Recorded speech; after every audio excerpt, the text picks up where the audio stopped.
Hello, everybody, and a good day to you all. Today, I am talking about Invincible Season number 2, Episode number 2, and Episode number 3.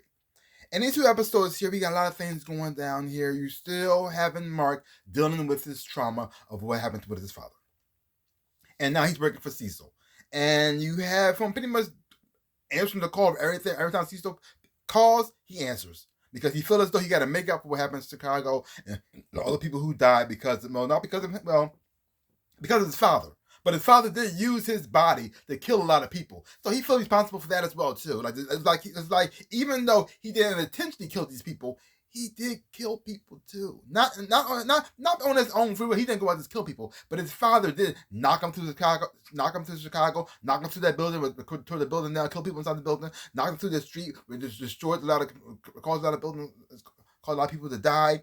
He used his body to pretty much kill all the people on that train. He used his body to kill people in an avalanche. He traveled practically the world, killing people with Mark.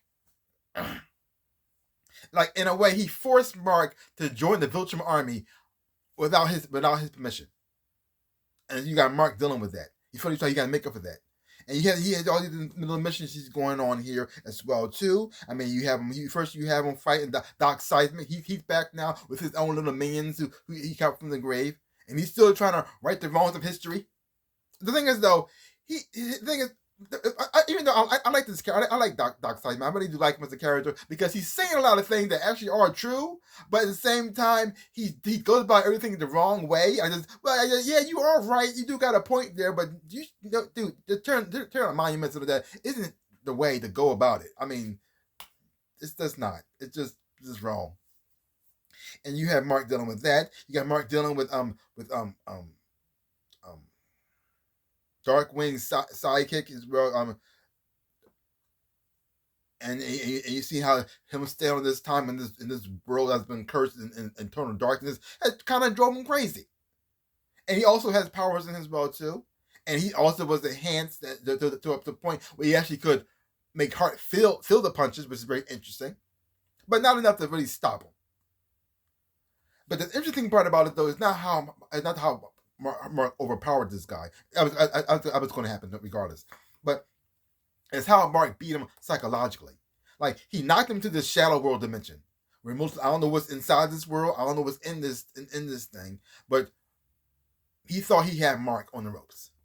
But when Mark grabbed him, and he told him that this dude, I don't know what I wasn't inside here. Said, well, here's the thing.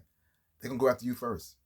I'm stronger than you, and also, just like you said, I'm just like my father. And the thing is, though, Mark has been fighting he don't want to be like his father. That's one of his worst nightmares, that he's going to become his father without him even realizing becoming his father. And then also, they also show that in other worlds, most likely, Mark has joined his dad. So now, he pretty much channeled that dark thing inside of him to scare this guy. And now, I think he was just bluffing the whole entire time. Or maybe he wasn't. Maybe him being inside this dark world maybe got to him a little bit. Maybe the frustration, all the anger that he's going through right now, well, it's starting to bubble to the surface.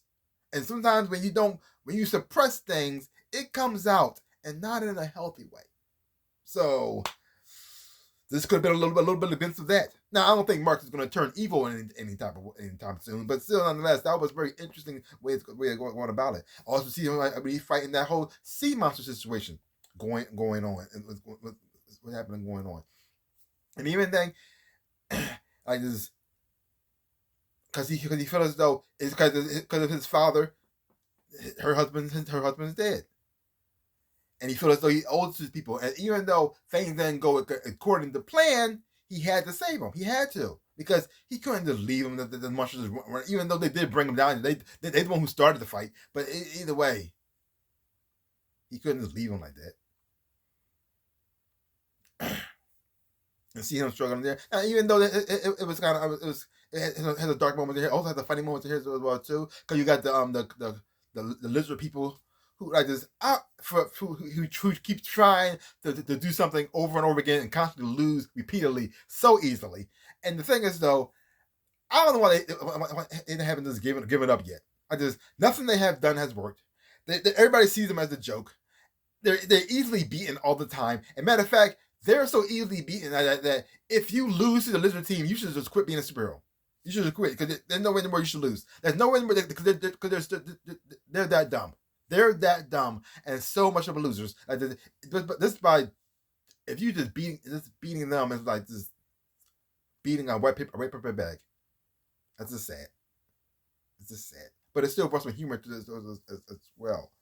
And then we also have what's going on with Angstrom. He didn't make a big appearance this episode, but you see him still setting up plans, traveling different worlds, trying to learn from the world, seeing how they got Mark. And the thing is, though, it's so interesting that he's trying to go after a character who did nothing wrong. Now, he's not going after the Mark in the world where he actually turned bad. He ain't going after the Mark who killed a lot of people. No, he's going after the Mark who actually trying to do good. It's so interesting though. Like I know Mark's not going to turn bad. I know it's not going to happen. But it'd be weird. It'd be so interesting that if him going after Mark like this makes Mark turn bad. If he just left Mark alone, Mark would have been fine. But him doing this and but the thing is though, I already know that's not going to happen because I read a lot of the comic books, and so. I mean, he's gonna have some rough moments, and this Angstrom guy is gonna do some messed up stuff. Ugh. But he's not gonna turn evil. I mean, but he has moments where he might, but he doesn't. Yeah. And then we have what's going on in the next episode, in the third episode here, where you have Debbie trying to get help. And you got Mark going off to school, going to college, starting college. You got him, you got Amber. And what's his name? Will? Is that his name? Will? He's there too. They're roommates together. Everything's going well. And the thing that got me the most was when Mark threw away his toys. Now he didn't throw it all. He didn't throw them away all. But oh man, don't let them. It hurt me when I saw that. Don't throw away your stuff. Don't throw away your stuff. And yeah. So what? This is your thing. You are a superhero. You save the world constantly all the time. So what? You collect some toys. Who cares? Who cares? What are they gonna do? Beat you up? So what? Words they can't do nothing to you. Don't let them scare you into not doing it. Do this. Be yourself. Be yourself. You in the comic books? That's fine. Nothing wrong with that. I was heartbreaking. I mean, he didn't throw them all away. He kept seance dog. I was happy about that one. I said, oh, thank you. He kept that one. Like but still. But this episode I really liked it a lot because it focused on Alan, getting more of his backstory as well too, and that didn't turn out well. But the thing is though, because I read the comic books, I don't want to go in that situation because that's gonna work out. But the thing that really got me though with the whole seance dog situation, and then Mark going to that other planet, and I was like, oh, this is, and I wasn't shocked about this. I already knew it was going to happen at the end, so I wasn't shocked by that. I wanted to see if it's going to. I'm no going to do the other reveal. Yeah, because he has a surprise for Mark. Also for Debbie too, but that's going to happen later on. So. He's gonna have a whole journey of an arc here, and he's gonna go in a direction you're not sure you're gonna go. You see, Nolan was bad, but that's not how he's gonna end. So he's gonna have a journey, and so is Mark and Debbie, and also having Debbie go to that place. Now, I can't think of a Red Witch's wife's name right now, but I understand her intentions and what she was trying to do, but at the same time, this was not good for Debbie. Because these are people who lost loved ones. Debbie did not. Also, one of the guys, one of the men there, lost his wife because of Omni-Man, because the Omni-Man killed her. And you got Debbie there, the wife of Omni-Man, who killed. And when he found out about that, and he was telling his story, and she does this, oh crap. Like she really doesn't have a safe place. She really doesn't. Because who can she talk to about this? Cecil? Mark is still rolling with this as well too. She can't dump all this stuff on him. She thought she had a place where she could go to express this thing with, but she gonna have a journey too. She gonna go through a dark space too. Yeah. But things turn around. It just for everybody. You just gotta go through a really messed up situation. Uh, and then you also have like a little bit of comedic moments here with the shapesmith. He's still trying to. The thing is though, everybody knows he's not normal. Everybody knows he's not human. But he thinks he's fooling everybody. But he's not. I do. Can you really study people a little bit before you make these weird things? He go run on the treadmill, not cutting it on, and also backwards, and then just stop it up and down. I think he's doing it normal. This guy is so. But he has a good heart. He has good intentions. He wants to be good. He wants to be the hero. I guess he's. I don't know why he left his planet. Maybe he was scared where he was at. Because he took the place of that astronaut.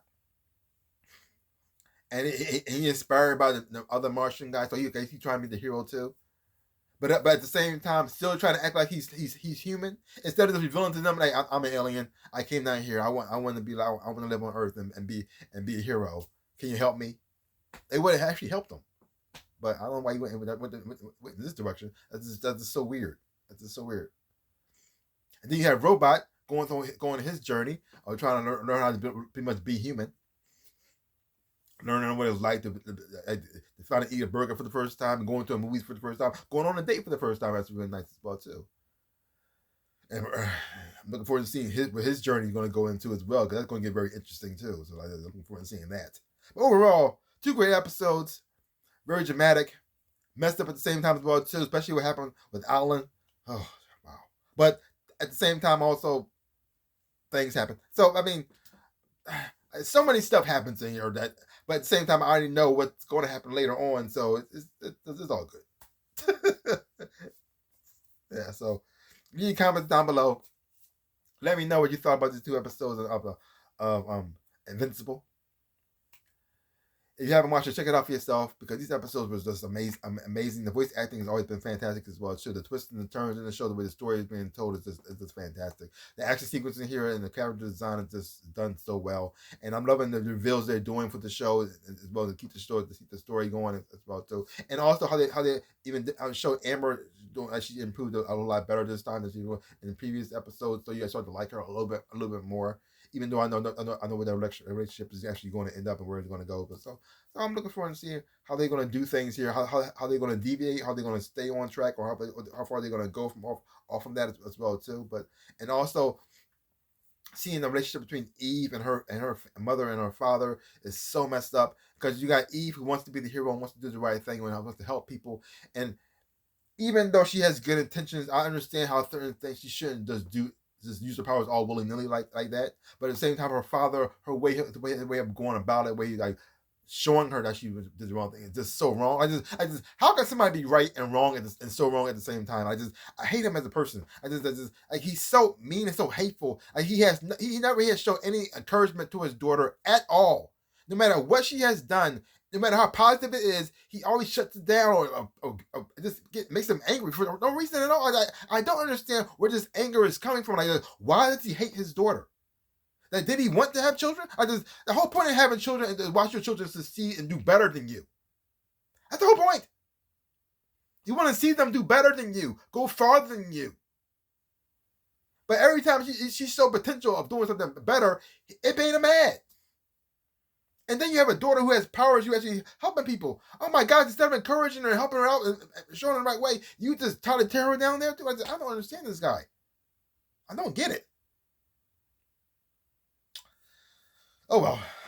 Either way, 2 great episodes. Like I said, leave your comments down below. Let me know what you thought about them. Give my channel a like, hit the thumbs up, and subscribe to my channel and share. I really do appreciate it.